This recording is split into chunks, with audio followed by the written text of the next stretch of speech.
D'après Médecins sans frontières, une femme sur 4 à Rustenburg, en Afrique du Sud, court le risque de subir un viol au cours de sa vie. Près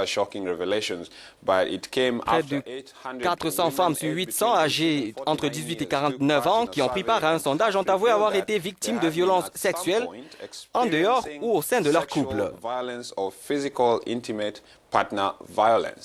Il faut le noter, Robert, la majorité des personnes vivant à Rustenburg sont des hommes, et pour cause. Il s'agit de la ceinture minière de l'Afrique du Sud où beaucoup de mineurs se concentrent. MSF dit craindre que seulement 5% des femmes signalent les agressions sexuelles à un agent de santé. Nous allons tenter d'en savoir plus avec notre invitée Julia Hill de Médecins sans frontières justement à Cape Town. Julia Hill, bonjour. Alors quelles sont les informations cruciales relevées dans ce rapport ? Eh bien, nous avons découvert des niveaux de violence sexuelle vraiment élevés dans certaines zones. Donc, une femme sur 4 a été violée au cours de sa vie, ce qui signifie par exemple que dans une zone, environ 11 000 femmes et filles sont violées chaque année.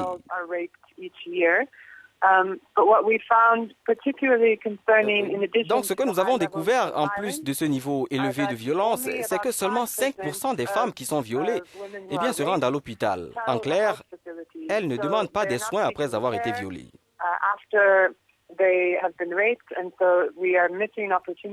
Ce sont là pour nous des occasions manquées d'apporter une aide sociale, de prévenir contre le VIH-Sida et les grossesses non désirées et de prévenir aussi contre d'autres maladies. Julia, comment expliquer ce silence des victimes qui sont agressées et qui ne le signalent pas ni à leurs proches, ni à un personnel de santé? Comment l'expliquer en quelque sorte? Vous savez, il existe de nombreuses barrières qui expliquent le fait que les femmes ne demandent pas de soins. C'est une question d'attitude individuelle ou d'attitude sociale envers la violence sexuelle.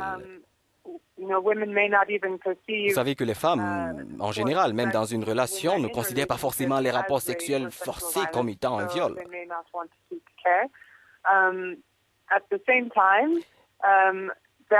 Il y a plusieurs raisons de toute façon.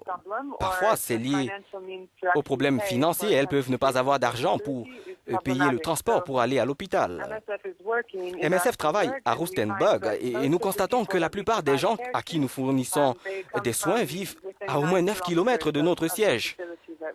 Donc, la distance est également un problème. En outre, très peu de gens sont conscients de l'avantage de recevoir des soins médicaux après un viol. Seulement 50% des femmes que nous avons interrogées savaient qu'il existait un traitement à prendre après avoir été violées pour prévenir contre l'infection du VIH.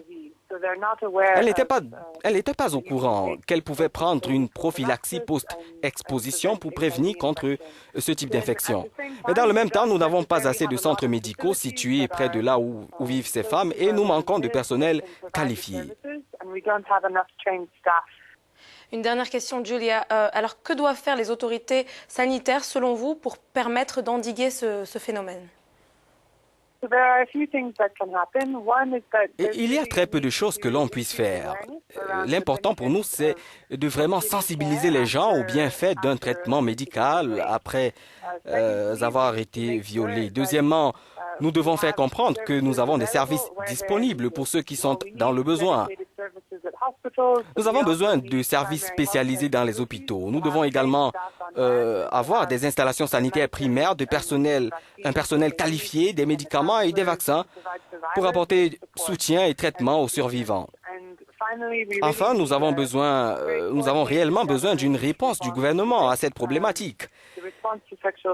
L'éradication des violences sexuelles ne se limite pas simplement à des enjeux juridiques. Les services sociaux sont aussi interpellés, de même qu'il faut un changement d'attitude et un bon leadership. Voilà, c'était Julia Hill de Médecins sans frontières en Afrique du Sud.